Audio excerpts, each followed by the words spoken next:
Oui, le vivre ensemble qui découle de cette émergence extraordinaire de la pratique musicale et aussi de la pratique de la création musicale qu'on voit se manifester beaucoup avec les nouveaux instruments, en passant par une phase un peu transitoire qui est le DJ, qui mêle des sons existants pour en faire quelque chose de neuf, donne le sentiment d'une société qui vit ensemble autrement que dans l'organisation hiérarchique et militaire qu'on retrouve par exemple dans l'orchestre symphonique, ou simplement dans l'organisation qu'on retrouve où le vivre ensemble, ce sont des spectateurs dans une salle qui écoutent quelqu'un qui se taise en face de la parole d'un maître, artiste ou politique. Le vivre ensemble, dans ce cas-là, sont des gens qui pratiquent de la musique ensemble, soit en jouant une œuvre connue, soit en improvisant ensemble, soit en travaillant chacun une œuvre personnelle.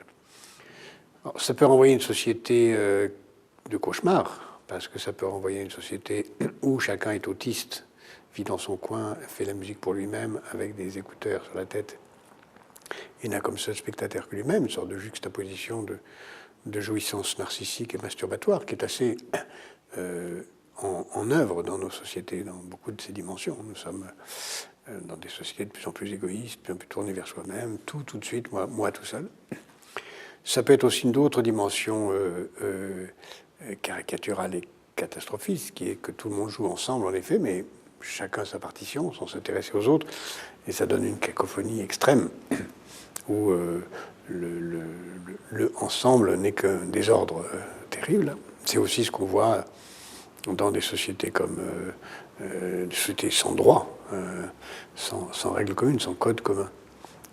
C'est la globalisation y conduit. Et puis, ça peut être un vivre ensemble où chacun, dans la façon dont il joue, dont il improvise, écoute l'autre. C'est-à-dire qu'il y a à ce moment-là le mélange extraordinaire auquel on assiste dans l'improvisation du jazz, par exemple, ou dans les grandes improvisations de musique africaine, où chacun improvise, chacun crée, mais en étant à la fois en lui-même créateur et en permanence à l'écoute des autres.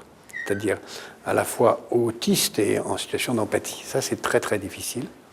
Mais c'est, je crois, la condition d'un vivre ensemble qui permette à chacun d'être créateur, tout en respectant la création des autres et en cherchant non seulement à écouter la création des autres, mais avec la création des autres, créer quelque chose qui dépasse la création de l'un et de l'autre, qui est l'œuvre commune. Je trouve qu'il y a dans l'inspiration du jazz quelque chose qui est extrêmement important pour comprendre cette empathie nécessaire au dépassement de soi.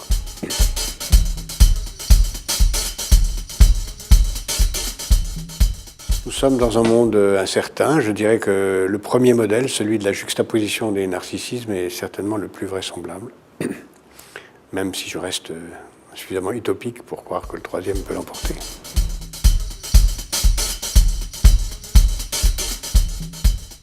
Ce livre montre l'irréversible, irrésistible, irrépressible marche de la liberté, et en particulier de la liberté de créer.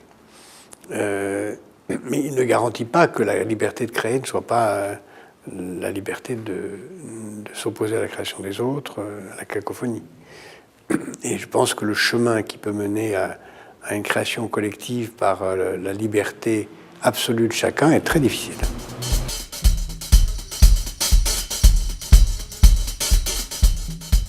D'abord, c'est très satisfaisant pour un intellectuel de voir qu'une thèse développée quand on est très jeune fonctionne 35 ans plus tard.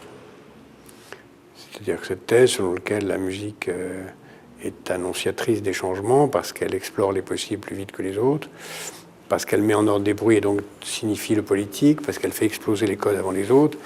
Aujourd'hui, ce qu'on voit, c'est beaucoup de choses. On voit d'abord évidemment la globalisation qui est en marche dans la musique depuis très longtemps. On voit l'émergence de l'Afrique, qu'on ne voit pas ailleurs, mais qu'on voit dans la musique plus que partout. On voit l'apparition d'instruments nouveaux.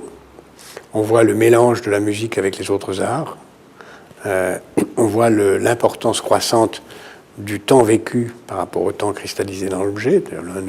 Un objet de musique ne vaut rien, tandis qu'un concert vaut très cher. Le temps passé avec les autres vaut de plus en plus. Donc ça indique une société globale, une société tournée vers l'Afrique, une société où le temps vécu avec d'autres partagé aura une valeur à la fois marchande et sentimentale considérable.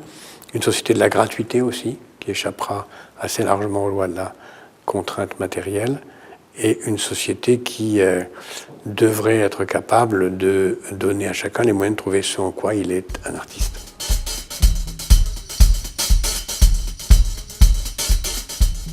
Alors c'est vrai que on peut contester, même si les chiffres sont écrasants, la force de l'industrie des instruments de musique. Mais en fait, elle est extraordinaire. On en parle peu, mais les instruments de musique sont développés fantastiquement.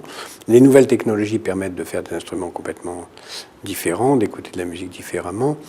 Le fait de pouvoir mêler des musiques existantes pour en faire de nouvelles permet à chacun d'avoir accès à la création musicale simplement mêlant les créations des autres, un petit peu comme les écrivains du Moyen-Âge n'étaient que des compilateurs des œuvres des Grecs et des Romains. Donc là, on voit clairement cela apparaître.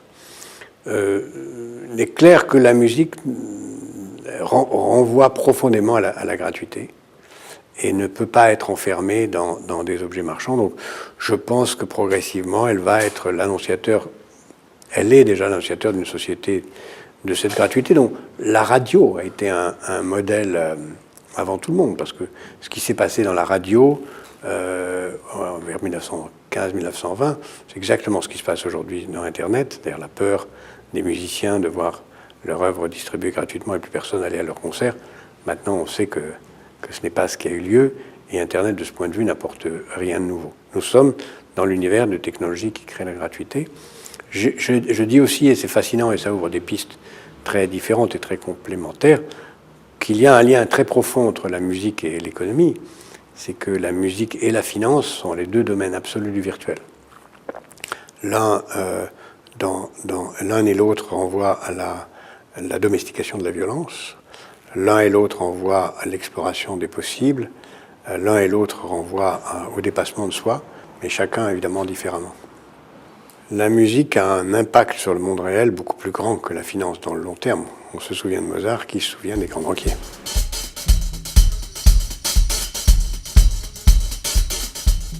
C'est une banalité, parce que ça fait longtemps qu'on l'a trouvé. Les sociétés d'auteurs se sont appuyées très longtemps sur la radio pour essayer de faire que la radio profite aux auteurs. Ils ont trouvé un moyen. Il suffit de faire une rémunération fixe sur les revenus des radios, aujourd'hui les revenus des fournisseurs d'accès, qui sont des radios, et à partir de ça, le répartir aux musiciens en fonction de leur succès, leur écoute, qu'on peut voir sur les sites internet ou sur YouTube ou sur tous les sites qui sont en train d'apparaître. Pas besoin de faire payer chaque acte musical. Il suffit pas besoin de savoir ce que chacun d'entre nous télécharge. Il suffit de savoir combien de personnes ont téléchargé, ce qui est exactement l'inverse et qui protège mieux la liberté. Donc les majors, les rares majors qui survivent l'ont compris et ont déjà dépassé la loi Hadopi, qui n'est qu'une petite loi provinciale, pour créer des abonnements qui sont en fait une sorte de licence globale réservée à leur propre catalogue, qui protègent les intérêts de leurs ouailles, tout en laissant aux consommateurs le sentiment qu'il a une gratuité parce qu'il ne paye qu'un abonnement. Je pense que c'est vers ça qu'on va.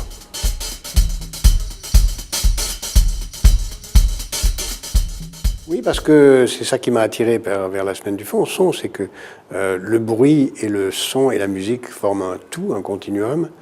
La musique, c'est la mise en forme des bruits, les bruits étant violence quand ils n'ont pas de sens. La musique donne du sens au bruit, et la transversalité du regard, ou de l'appréhension de tous les sons leur donne justement tout leur sens.